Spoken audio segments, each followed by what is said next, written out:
नमस्कार मित्रांनो. तर आजचा दिवस आहे एक सुंदर ट्रेकिंगचा आणि ॲडव्हेंचरचा. आज आम्ही माझ्या ट्रेकिंग ग्रुपसोबत पुण्यावरून राजगडकडे निघालो. पहाटेची वेळ, थंडगार वातावरण आणि मनात एकच फक्त एक्साइटमेंट, आजचा राजगड अनुभवायचा आहे. पुणे शहर मागे पडतंय आणि आता राजगडची जर्नी सुरू होते. राजगडच्या दिशेने रस्त्यातील शांत सकाळ, बाहेरची सुंदर निसर्ग आणि आमच्या ग्रुपची मजा मस्ती. जर्नीसुद्धा ट्रेक इतकी स्पेशल वाटते. फायनली आम्ही राजगडच्या पायथ्याला पोचलो आहोत. पहाटे लवकर ट्रेक सुरू करतोय. सुरुवातीला थोडेसे चढ आहेत, पण ग्रुपसोबत असल्यामुळे एनर्जी एकदम वेळोवेळी भेटत आहे. कोणी पुढे जात आहे, कोणी मागे राहत आहे, पण गप्पा काही थांबत नाही. मस्ती आणि भरपूर मेमरीज तयार होत आहेत. आम्हाला इथून एक खास सुंदर दृश्य बघायचं आहे, पण सध्या ते काहीच दिसत नाही आहे. पण खरं सांगायचं झालं तर राजगड कधीच नाराज करत नाही. तो आम्हाला एकापेक्षा एक सुंदर व्ह्यू देतोय. आजूबाजूचा निसर्ग, ढग, डोंगर आणि गडावरील वातावरण सगळं इतकं सुंदर आहे की काही वेळ इथेच फक्त राहावं आणि हे सगळं बघत अनुभवत राहावं असं वाटतं. हा अनुभव कुठेच भेटणार नाही. आता आम्ही गड पाहायला चालू करतोय. गडावरील मंदिर, तटबंदी, दरवाजे आणि सगळ्यात खास म्हणजे बालेकिल्ला. प्रत्येक ठिकाण आपल्याला इतिहासाची आठवण करून देतोय. इथे फिरताना एक गोष्ट सतत जाणवते.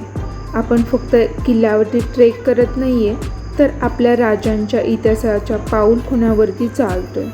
पण एक गोष्ट नक्की सांगावी वाटते, राजगड हा एका दिवसात पूर्णपणे एक्सप्लोअर करणं खरंच सोपं नाही आहे. इथला प्रत्येक भाग निवांतपणे पाहायचा असेल तर खास वेळ काढूनच यावा लागेल. आपल्या राजाने खूप सुंदर गड किल्ले आणि एक समृद्ध इतिहास आपल्याला दिला आहे. म्हणून हे गड किल्ले फक्त फिरण्यासाठी नाही, तर त्यांचा इतिहास जाणून घेण्यासाठी आणि हा वारसा जपण्यासाठी सुद्धा आहेत. आम्ही पोहोचलोय राजगडावरील पद्मावती माचीवर. इथे राजगडाची मुख्य देवता पद्मावती देवीचे मंदिर आहे. इतक्या मोठ्या आणि ऐतिहासिक गडावरती ट्रेक करताना या मंदिराजवळ आपल्याला एक वेगळीच शांतता जाणवते.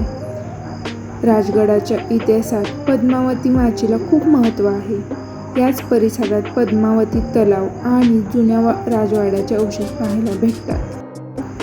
आता आमच्या ट्रेकचा सगळ्यात खास आणि थरारक भाग म्हणजे राजगडाचा बालेकिल्ला. राजगडाचा बालेकिल्ला हा गडाच्या सर्वात उंच भागावरती वसलेला आहे. इथेपर्यंत पोहोचण्यासाठी शेवटचा चढ थोडासा अवघड आणि रोमांचक आहे, पण वर पोचल्यानंतर मिळणारा अनुभव खरंच सगळा थकवा विसरायला भाग पडतो. राजगड हा छत्रपती शिवाजी महाराजांच्या स्वराज्याची पहिली राजधानी होता आणि बालेकिल्ला हा गडाच्या संरक्षणाच्या दृष्टीने अतिशय महत्त्वाचा भाग होता. आणि या सगळ्यात आमच्या ट्रेकिंग ग्रुपसोबतची एन्जॉयमेंट तर सुरूच आहे. कधी फोटो, कधी व्हिडिओ, कधी व्ह्यू एन्जॉय करत राहणं आणि प्रत्येक क्षण कॅमेऱ्यामध्ये कॅप्चर करता येईल का याचा प्रयत्न प्रत्येकजणच करत होता. एक चांगला ग्रुप सोबत असेल ना आणि गड किल्ले फिरण्याचे वेळ असेल ना, तर मग कितीही अवघड ट्रेक असो सगळं सहज होऊन जातं. थकवा येतो, दम लागतो, पण सोबत माणसं आणि गडाची ओढ सगळं विसरायला भाग पाडतं. आजचा हा पुणे टू राजगड जर्नी, हा ट्रेक, इथले सुंदर व्ह्यू आणि माझ्या ग्रुपसोबतचे हे मुवमेंट हा दिवस नक्की स्पेशल बनवतो. तुम्हीही आपल्या राजांचे गड किल्ले नक्की एक्सप्लोअर करा, त्यांचा इतिहास जाणून घ्या आणि हा सुंदर वारसा पुढच्या पिढीपर्यंत पोहोचवा. आता परतीची वेळ आली.